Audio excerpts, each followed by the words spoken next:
Sa bidyong ito, silipin natin kung ano ang kalagayan sa Grotto o San Jose del Monte, Bulacan. Hindi pet market ang pupuntahan natin, kundi sisilipin natin kung gaano karaming tao ang bumisita sa Our Lady of Lourdes Basilica Church, araw ng Biyernes o Biyernes Santo.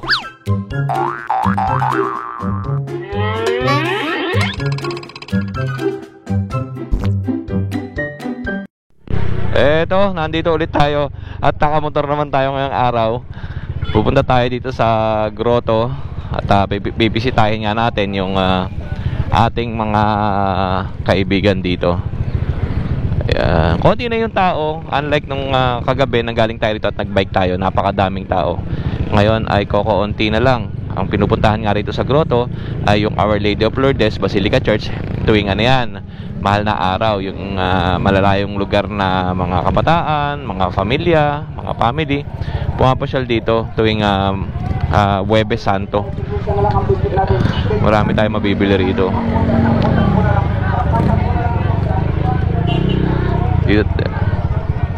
Kagabi kasi wala tayong dalang camera, dala ko lang kagabi cellphone. Ito yung dito ako bumili ng t-shirt na marami. Doon tayo paparada sa Robinson kila Kuya Alimar.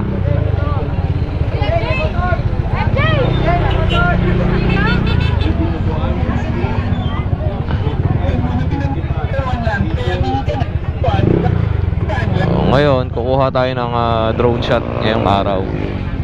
Ngayong gabi. Tingnan natin, maglalakad-lakad tayo dito sa loob. Kahapon kasi hindi tayo makakapaglakad masyado kasi naka-clits tayo, naka-shoe clits tayo. So ang hirap ilakad nun. Pero ngayon ay naka-running shoes tayo. Siyempre, sapatos natin galing to kay Sir Roy Giron. Thank you po, Sir Roy. Ito yung makakapal eh. Makapal. Dito tayo paparada. Ang dami ng tao dyan, no? At pagdating ko nga dito sa Grotto, nakita ko si Kuya Jay. Siya yung nagbabantay sa parking lot. Kaya inaya ko muna siya mag-dinner dahil yun din ang purpose ko kaya nagpunta ako rito para mag-dinner. Kasama ko si Kuya Jay, Kakain muna kami. Galing nga ako dito kagabi, nagbike ako, tapos bumalik ako kasi nga magdi-dinner ako, sarado yung kabila. Pasyal na ako dito. Ay, magandang gabi po. Kapag may nagtatanong sa akin kung vlogger ba ako, ang lagi kong sinasabi, kunwari lang. Hindi po, kunwari lang.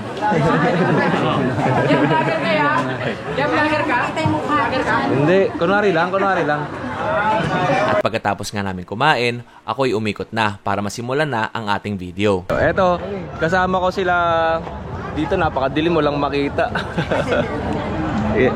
Kila kuya, si Kuya Jay. Kuya Sedi po. Kuya Sedi, tsaka si ate. Hindi ka na sir, ganda niyo sir. Shell. Hi! Kasama, makakalimutin ako sa pangalan talaga. Meron silang paninda, diba? Every Holy Week. Ngayon lang ulit pumunta si Kuya Odeng after 3 years ata bago ako pumunta ulit dito sa pet market. Tuloy sa Robinson's Shop and Ride. Bali, ito yung sa Grotto. Every Sunday, pet market to. Pero every mahal na araw, ito ay Biyernes Santo ngayong araw.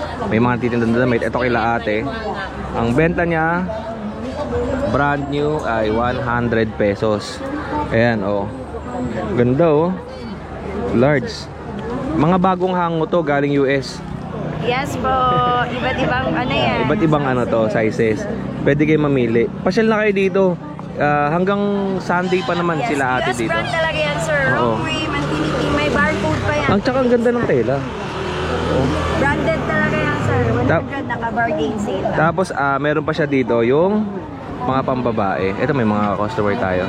Na magaganda customers. Ayan, ito pambata, meron din. Pang lady. Tapos pang baby, mga ganda pa siyang jacket sa loob, 150 pesos. Okay. Ayun, hindi na sa iba na yan. Sa inyo na rin. Sa iba na. Okay. Patignan natin sa loob. Sukin natin muna rito. Yan. Ito. Yan. Ang ganda ng jacket, New York. Sakali na pa tayong bumibili. Okay. Yan. Yun po, uwi na ako. Dito na po ako. Thank you, viewers. Please follow our page, viewers, our Trends Fashions po. Pa-follow naman. And then may aso ka rin binibenta natin siya, di ba? Yes po, palabas na yung Dalmatian natin ulit at magbibreed tayo ng Belgian tsaka Husky. Yung Dalmatian, dami nagko-comment sa akin eh. Baka daw may available pa. Ubus na, ang bilis po maubos ang Dalmatian natin kasi hindi natin binibenta ng mahal. Basta alagaan lang na maigi ng bibili. Opo.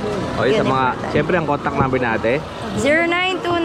0929-438-6525 po. Opo. Special edition na si ate ang kasama natin dito. Thank you, Kuya Salamat, Odeng. ate. Napakabait na vlogger. Ito binigyan tayo nila Ate Shell ng damit, jacket. So then sa Sunday. Salamat kaya. Kahit madilim na. Binigay sa atin jacket. So natin to sa Sunday. Dami mga bilihan ng damit dito. Hanggang Sunday pa naman sila dito.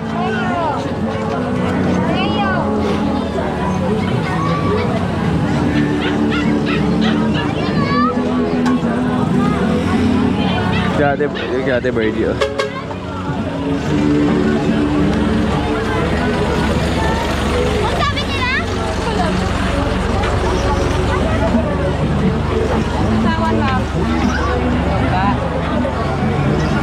Ito yung pet market tuwing linggo. Pero ngayon, tindahan ng mga damit. Kaya Limar! Kamusta? Ayan. Ito, mga sapak chinelas. Uy, ang dami, gaganda. Ay, gaganda ng damit, oh. Pang ano, oh, pang motor, oh. Ayos, eh. Magkaning kito, kuya? Toy. Ang ganda na ito. 200? 200. Oh, ganda. 200 lang. Ay, kaya sama ko lang sa video ka. Sige sir. 200. Ganda nito, may hood, no? Oh, mamaya papasyal tayo. Baka magbitbit ako na ito mamaya. Oh, ganda, may hood. Anong page mo sir? Kuya Odeng. Kuya Oding. Every Sunday na dito ako sa pet market naman. Oh, sama kita. Kita sir. Oh, kuya, paano kuya? Thank you. Anong pangalan niyo? Matthew. Baka Kuya Matthew. Ngayon lang kayo dito, no? Hanggang Sunday. Tapos sa ibang araw, saan na kayo nilinda? Sa Metro Plaza. Saan yun? Na may malaria. Metro Plaza sa Malaria. Yes sir. Opo. Oh, kuya, salamat ah. Kuya Oding, thank you sir. Thank you po. Oh, ito, pagka Sunday, pet market to, mga aso, mga pusa. Pero ngayon, tindahan ng mga damit. Sige, kangaloo. Okay, dami, no? Agad ang mga damit na rito. Okay. T-shirt. Ito, magandang gabi. Ito, shawarma, sarap, oh.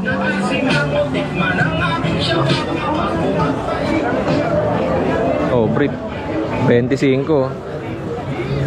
Pambata. Pambata to. Ayo. Magandang gabi. Ito pwesto to ni Ate Jade eh. Ngayon, shawarma na. Okay. Magkano shawarma natin? Po, meron po kami 3 for 100. Tapos yung large pita is 50 lang po. Okay. Hanggang Sunday kayo dito, no? Yes po, yung price po 60 pesos lang. Loida po. Ate Loida, Papang Shawarma. Ayan. Ayaw, pwede daw isoli pag hindi masarap. Paano isosoli? Pag hindi ka nasarapan, babalik namin pera mo. Oh, ayan, no? Ito yun, okay, ate. Ay, sorry. Ayan, no? Oh, salamat po. Thank you. Oh. Hey, babe, pero usog. Ayan. Tapos agad dito. Okay, hanggang dito yung mga damit.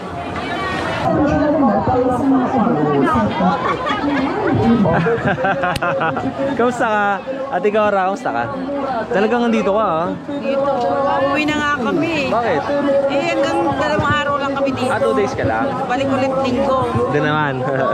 O si Ate Cora, sipag, oh. Kagabi nandito rin ako, eh. At ito ka. Uuwi na rin mamaya pag mula. Ang pwesto mo, ito lang. Yung dalawa na yan. Dalawa. Okay, Ate Cora, kahit ano siya nandito, Thursday, Friday. Tapos sa Sunday, babalik siya ulit. Ate Cora, dito na ako ah. Salamat yun. Ano to? Holy Week special. Ate Cora. Ayan.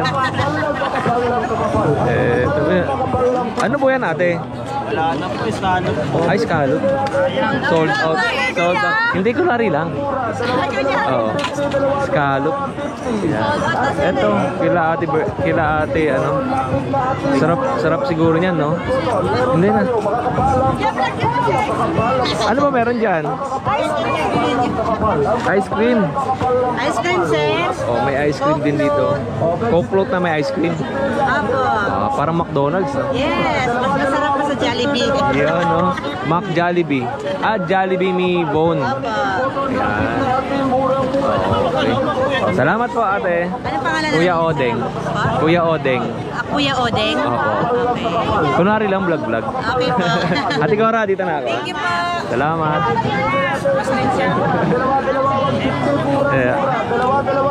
Konti na lang tao, no? Hindi ka tulad nung kahapon, ang dami. Eto sa loob. Ano ba? Eto, lalaki dito. Lalaki. Magandang gabi. Ayan. Kaya magandang gabi. So, sir, pakicheck lang po yung Ito. Tubig ko. Salamat. Okay, ito. Nasa loob tayo ng Our Lady of Lourdes Basilica Church. Dito, Thursday and Friday, maraming tao sa loob. Medyo madilim na yung video natin. Hindi na makikita dito. Hindi na makikita. Marami rito mga family na nandiyan na lang, no? Nandiyan na lang sila sa tabi-tabi.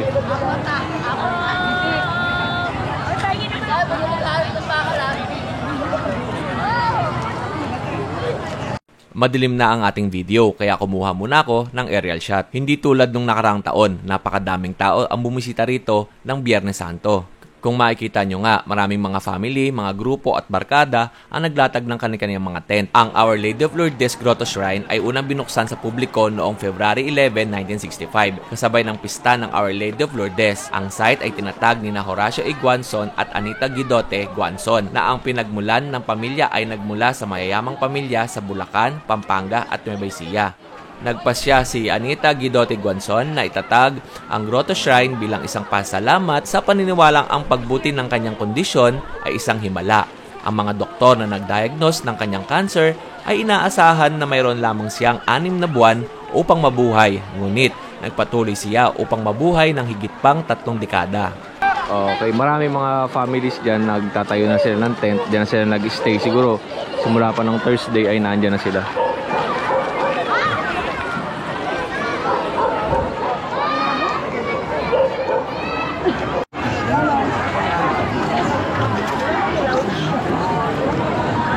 Tayo.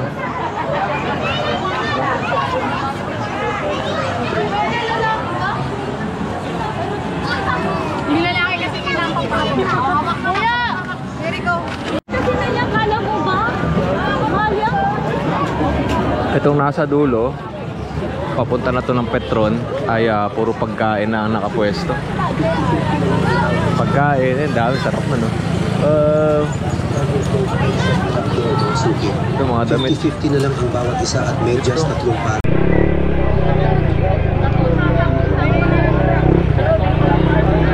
Okay, napakadaming tao at uuwi na tayo.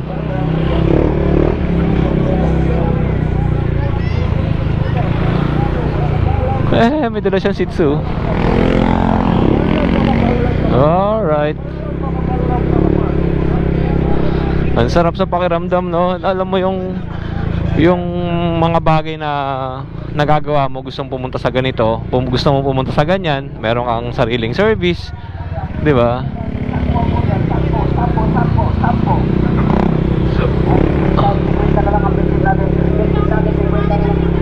Yung ang sarap kasi may bisikleta ako, mayroon akong motor, mayroon akong kotse. Kahit saan ko gusto magpunta, pwede. Ang problema nga lang, yung pang gasolina. Anyway, Lord, salamat. Thank you po. Maraming salamat, Lord. At yung blessing na binibigay mo sa akin ay sapat na sapat para sa pangangailangan ko sa pang-araw-araw. Maraming salamat po. Yung makakain lang ako ng almusal tanghalian, sobrang pasasalamat ko na sa Panginoon yan Mga bossing, mga madam, dating nasa Lazada, ngayon nasa Lazada. Ngayon ko lang ginawa to, mga kadenggalista. Itong nagpunta ako sa ganito. Alay lakad ba tawag dito? Hindi naman ako nag-alay lakad nagmotor ako Kahapon naman pumunta ako doon, minute ko si Kuya John. At kumain din kami. Kanina kumain din kami ni Kuya Jay.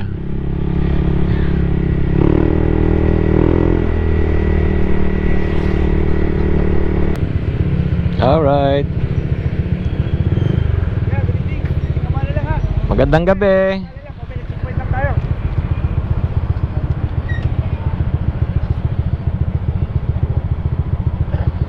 Esensya ko.